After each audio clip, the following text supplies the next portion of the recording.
네, 떠도는 여러분의 고견을 떴습니다. 떠평 보시기에 앞서 구독 눌러주십시오.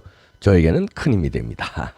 오늘 떠평은요, 이분은 유평에서 소개해드려야 되는데 단체톡에 떠돌고 있습니다. 그만큼 이분의 칼럼이 지금 오늘 이 순간에 인기가 막 여기저기 단체톡에 더 돌아다니고 있어서 오늘은 유평이 아닌 떠평에서 소개합니다. 동아일보의 김순덕 대기자의 칼럼입니다. 제목이요. 이재명 방탄정당에 왜 내 혈세 바쳐야 하나. 아마 이래서 이 제목 보고 단체톡에 많이 공감을 얻는 것 같은데요. 왜 내 혈세를 진짜 억울하지 않습니까? 이재명 정당에 왜 내야 되느냐. 썸머리 부제목 보니까요. 누가 봐도 대장동 게이트 몸통은 이재명. 1년 전 국민과 함께 분노한 윤석열 후보. 검찰은 공소시효 만료 하루 전 기소했다. 대장동 자신 있다면 당당히 수사받아야. 자, 이제 꼭 읽어드립니다. 꼭 1년 전이다. 장기표 국민의힘 대선 예비후보가 더불어민주당 1위 대선주자 이재명 경기도지사의 대장동 개발 의혹 특혜를 제기한 것이 2021년 9월 12일 그는 만약 이 지사가 성남시장 시절 대장동 개발을 추진하며 화천대유라는 신생업체에 수의계약으로 사업을 몰아줬고 회사가 수천억 원 수익을 얻은 상황에서 이 지사 아들이 계열사에 취직했다면 심각한 문제라며 국정조사를 주장했다. 이재명이 가만히 있을 리 없다. 다음 날 긴급 기자회견에서 아들 건은 허위사실이라며 대장동 사업은 내가 설계했고 5,503억 원을 시민 이익으로 환수한 모범적 공익사업이라면서 대대적 방어에 나선 거다. 사랑의 기억은 오래가지 않는다. 그때 그렇게 들끓었던 대장동 사건이 지금은 몸통 없는 재판으로 간간히 신문에 언급될 뿐이다. 마침내 8일 검찰이 대장동 의혹과 관련해 이재명 민주당 대표를 재판에 넘겼다. 고 김문기 성남도시개발공사 개발 1처장에 대해 이재명이 대통령 후보로서 허위 직원이라 시장 재직 때에는 알지 못했다고 작년 12월 22일 방송사 인터뷰에서 허위 사실을 말한 혐의로 불구속 기소한 것이다. 공직선거법 위반 공소시효 만료 하루 전날이었다. 민주당은 역대 어느 정권도 말꼬투리를 잡아 대선 경쟁자들 그것도 제1야당 당대표를 법정에 세운 적은 없었다며 반발했다. 이재명 역시 정부도 야당 탄압, 정적 제거에 너무 국가 역량을 소모하지 마시라고 말했다. 동의하기 어렵다. 전임 문재인 정권이 검찰과 사법부까지 권력을 사유화하는 바람에 제대로 못했던 대장동 관련 수사와 재판을 이제야 하는 것뿐이다. 특히 이재명 성남시장 시절인 2015년 민간업체 초과이익 환수 조항을 삭제해 6천억 원이 넘는 이익을 챙긴 데 국민은 경악했다. 작년 12월 극단적 선택을 하기 전 고 김문기 씨는 초과이익 환수 조항을 넣자고 3차례나 제안했지만 위에서 거부했다는 자필 편지를 남겼다. 이재명은 재판 중인 유동규 전 성남 도계공 사장 직무대리에 대해서도 측근이 아니라고 했던 사람이다. 고인을 모른다고 했던 걸 믿기 힘든 이유다. 누가 보더라도 대장동 게이트의 몸통은 이재명이라며 대장동 개발을 설계하고 승인한 성남시장은 아무 죄가 없고 그 바로 밑에서 한 사람이 자기 멋대로 했다는 수사 결론이 말이 되느냐며 대선 나흘 전까지 국민과 함께 분노했던 사람이 국민의힘 대선 후보 바로 지금의 윤석열 대통령이었다. 전임 문 정권은 좌파 진영 이권 네트워크를 위해 권력을 사유화했다. 대장동 특혜를 이재명이 알고 허용했다면 사익을 위한 지방 권력 사유화이고 모르고 허용했다면 무능해서 더 용서할 수 없는 사유화다. 그가 2018년 지방선거 관련 대법원 무죄 판결을 받는데 결정적 역할을 했던 권순일 당시 대법관이 화천대유 고문으로 1억 5천만 원을 받고도 무사한 것도 납득하기 어렵다. 무엇보다 공영개발이라는 명분에 대장동 땅을 헐값에 판 사람들 또 민간개발이라 분양가 상한제를 피해 아파트를 비싸게 산 사람들이 수두룩한데 성남시에서 책임진 공직자가 없다는 게 말이 안 된다. 심지어 이재명은 대선 패배 뒤에도 책임지기는커녕 보궐선거에 나와 제 손으로 목을 치는 신용까지 하며 표를 호소했다. 개딸의 지지를 이용해 의원직들 민주당을 자신의 법적 보호막으로 사유화한 셈이다. 불체포 특권으로도 안심이 안 됐는지 당 대표까지 차지했다. 향후 선거법 재판에서 권순일 같은 화천대유 연루대법관이 없어 유죄가 우려될 경우 당을 볼모 삼아 국회를 마비시킬 작정인지 걱정스럽다. 추석 전 검찰의 출석 요구에 대장동 아파트를 보유한 이재명 측근은 전쟁입니다 문자를 보냈다. 당대표 보위에 똘똘 뭉친 이재명의 민주당을 위해 정부는 올해 3분기까지 166억 5,887만 원이나 되는 혈세를 국고 보조금으로 내줬다.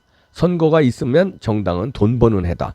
올해는 대선을 치르느라 224억 원, 지방선거 비용으로 237억 원의 혈세를 더 퍼주었다.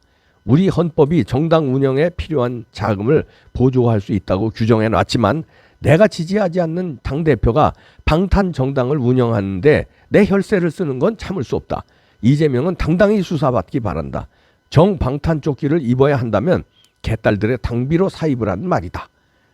이렇게 김순덕 대기자가 썼는데요. 야, 이거 보세요. 이게 올해 3분기까지만 160억 6억 5천만 원이 국고 보조금으로 민주당에 들어가고요. 그 다음에 선거 치르느라 224억 원 또 줬죠. 지방선거 비용이 237억 원 혈세를 줬는데 이게 합쳐서 얼마야 그러면? 올해 3분기까지만 해도 200억, 600억이 넘는 거거든요. 야, 이런 돈이 왜 내가 민주당 지지하세요? 아니잖아요. 민주당 지지하지도 않는데 민주당에 이런 돈을 우리 세금이 가야 되고, 그리고 그것뿐만 아니라 지지하지 않는 정당 정도가 아니라 이재명은 사법 처리돼야 될 사람인데 범죄자한테 이 막대한 돈을 우리가 세금으로 갖다 바쳐야 돼요. 이거는 참을 수 없다는 게 김순덕 대기자의 일갈입니다. 정방탄조끼 입으려면 우리 혈세 말고 개딸들 당비로 해라. 개딸들 돈 내세요. 입으로만 응원하고 댓글로만 응원하지 말고 국고 보조금 받지 말고 개딸들 돈으로 해. 그러면 되겠네. 이런 정당에 우린 이제 그랬으면 좋겠어요. 국고 보조금이고 뭐고 이거 다 국가에서 돈 주는 거 없고 진짜 순수한 당원들 당비로 당이 운영되게 국가에서 왜 돈을 줍니까? 당비 있잖아요, 당비. 그리고 당 후원금으로. 이재명이면 이재명 개딸들 후원금으로 그래야지. 왜 우리 세금으로 이재명 당에 우리가 갖다 바치고 이재명 당대표를 위해서 우리가 돈 바치고 이재명 국회의원의 9명의 그 보좌관, 비서관, 운전기사까지 왜 우리 세금으로 갖다 바쳐야 됩니까? 그러니까 민주당 지지자들의 후원금으로 하고 개딸들의 후원금으로 하고 민주당 당원들의 당비로 하고 이렇게 하면 될 거 아니야. 왜 우리가 이재명 당에 이재명 당대표에 이재명 의원의 세비와 경비, 특활비, 그다음에 직원들 왜 우리 돈으로 지원을 해야 됩니까? 말이 안 돼요. 이거 좀 바꿔야 됩니다. 진짜 억울해 죽겠네. 세금 무지하게 뜯어가잖아요. 세금 아깝지 않으세요? 근데 그 세금이 나라와 그다음에 우리 국민의 안녕을 위해서 쓰는 게 아니라 어떻게 이재명 방탄 정당에 써야 되냐고요. 왜 이재명을 방탄하는데 우리 돈이 들어가야 되냐고요. 김순덕 칼럼에서 일갈한 대로 개딸들 너들 돈 내서 이재명 보호해. 방탄하고 너들 돈으로. 양심이 있으면은 세비 받지 말라 그러고. 양심이 있냐? 우물가에서 숭늉 찾는 거지. 개딸들한테 무슨 양심을 찾아. 그저 어떻게든지. 근데 개딸들 솔직히 몇 명이냐? 몇 명 안 될 거 아니야. 하여튼 너들 돈으로 이재명 당에 운영을 하든 말든 하세요. 이거 이참에 있잖아요. 근데 국힘이 또 여기 나왔을까? 지네들도 또 국고 보조금 받으니까. 참 이거. 이래서 혁명적인 뭐가 필요해. 싹 갈아엎어야 돼요. 이건 누가 진짜. 모든 길은 로마로. 저건 뭡니까? 부정선거만 밝히면 300명 금배지 다 뛰는 거 아니야. 선거 무효가 되니까 다시 선거하는 거 아니에요.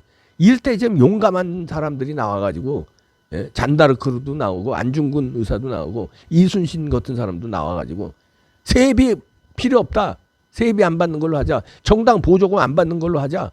순순히 후원금으로 그다음에 당원비, 당비로 정당 운영하자. 이런 사람들이 나와가지고 국회의원 금배지 달고 나라를 위해서 우리 국민들을 위해서 좀 일하는 그런 국회 좀 만들었으면 좋겠습니다. 그러려면 혁명이 필요해요. 박정희 대통령의 혁명에 이어서 지금 진짜 혁명할 때입니다. 윤석열 대통령님 혁명한다는 각오로 법 위반한 사람들 싹 좀 보내세요. 전두환 대통령이 그리워져요. 전두환 대통령까지 그리워야 됩니까? 그리워져요. 그때 합수부를 통해서 싹 집어넣었잖아요. 오히려 전 그게 통쾌하게 느껴져요. 요즘에는 어떻게 된 게. 그때는 젊었을 땐 그걸 반대했잖아요. 근데 박정희 대통령을 시해한 그 사건에 대해서 아주 철두철미하게 수사로 들어갔잖아요. 그러면 지금 우리나라를 이렇게 만든 이렇게 박근혜 대통령은 억울하게 감옥에 보내고 정권을 마녀사냥으로 탈취하고 각종 비리를 저지르고 국고를 탕진하고 탈원전을 해서 국가 에너지 정책을 너덜너덜하게 만든 이런 사람들 가만 놔두면 되겠습니까? 그리고 자기네들 이익만 챙긴 싹 쳐내야 될 거 아닙니까? 법으로. 왜 우물쭈물합니까? 시간 끌지 마십시오. 한동훈 장관님 하고 계시다고요? 믿습니다. 이상민 장관님 하고 계시다고요? 믿습니다. 윤석열 대통령님 법치주의 혁명으로 그냥 갈아엎으세요. 그러려면 부정선거 수사하라고 좀 지시하세요. 좀. 그러면 300명 다 금배지 뛰는데 나 진짜 답답한 죽겠네 진짜. 나 진짜 이거 언제까지. 나 진짜 미치겠어 진짜.